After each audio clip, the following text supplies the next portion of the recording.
The ZAZ-965, commonly known as the Zaporozhets, holds a special place in the history of the Soviet automobile industry. Produced in the Ukrainian city of Zaporizhzhia from 1960, this small, rear-engined car was the first truly affordable vehicle for many Soviet families. At a time when owning a car was considered a luxury, the ZAZ-965 made personal transportation more accessible, offering people independence and mobility that had previously been out of reach. The design of the ZAZ-965 was inspired by European trends of the 1950s. With its rear-engine layout and compact dimensions, the car bore some resemblance to the famous Volkswagen Beetle.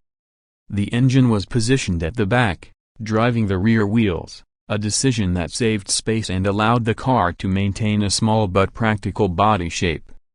The original engine was a modest 746 cubic centimeters, producing around 23 horsepower. Although this was far from powerful, it was sufficient for the lightweight vehicle, giving it a top speed of around 90 kilometers per hour.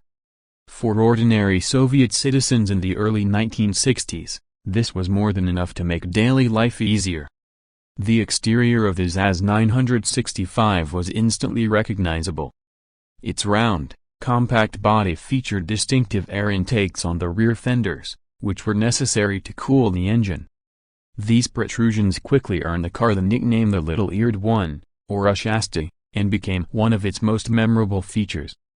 Despite its small size, the Zaporozhets could seat 4 passengers, and the trunk was located in the front since the rear was occupied by the engine. While luggage space was limited, the car provided just enough practicality for short trips and everyday use. Inside, the ZAZ-965 was simple and utilitarian. The dashboard had only the most essential instruments, and comfort was minimal. The seats were basic, and the cabin felt tight, especially compared to larger cars like the Moskvich or Volga. But for many families, who had previously relied on motorcycles with sidecars, bicycles, or public transport, owning a Zaporozhets was a major step forward. It symbolized progress, convenience, and even a small piece of personal freedom. One of the strongest points of the ZAZ-965 was its ease of repair.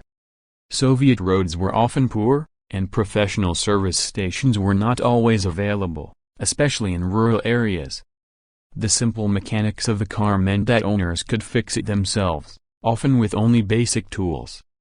This do-it-yourself quality made the car extremely popular among farmers, workers, and anyone living far from big cities. Many people developed mechanical skills through owning a Zaporozhets, which only strengthened the bond between the car and its drivers. The ZAZ-965 was produced in several versions. The standard model was the ZAZ-965A, followed by the ZAZ-965A, which came with a slightly more powerful engine. There were also special modifications designed for disabled drivers, equipped with hand controls. The Soviet government often provided these cars free of charge or at a reduced price for veterans and people with disabilities. Because of this, the Zaporozhets earned a reputation not only as a people's car but also as a socially significant vehicle that played an important role in the lives of those who needed it most.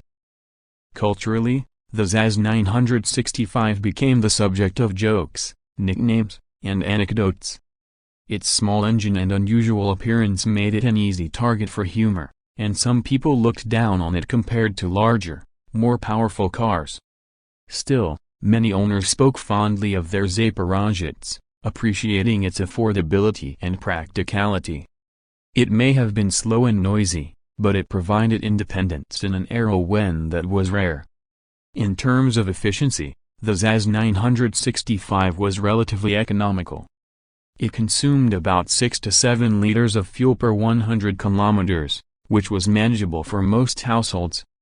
The car's lightweight structure and compact size made it easy to maneuver on narrow roads and in crowded urban environments.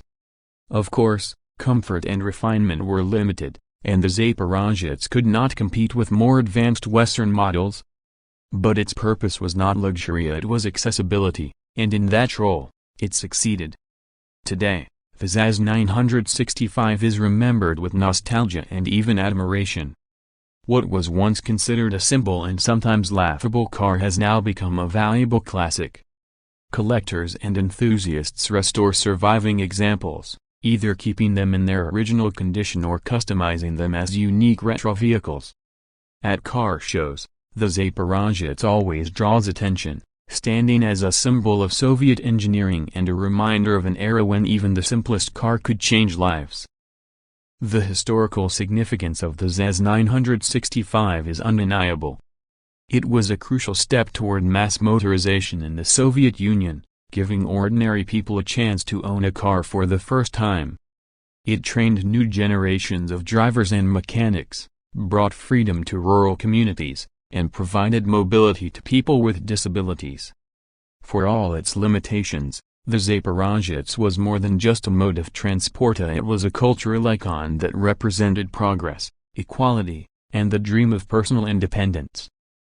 Today, when people see the ZAZ-965, they often smile. But it is a warm, nostalgic smile rather than one of mockery. The car is remembered with affection as the first vehicle of countless families and as a small but important part of history.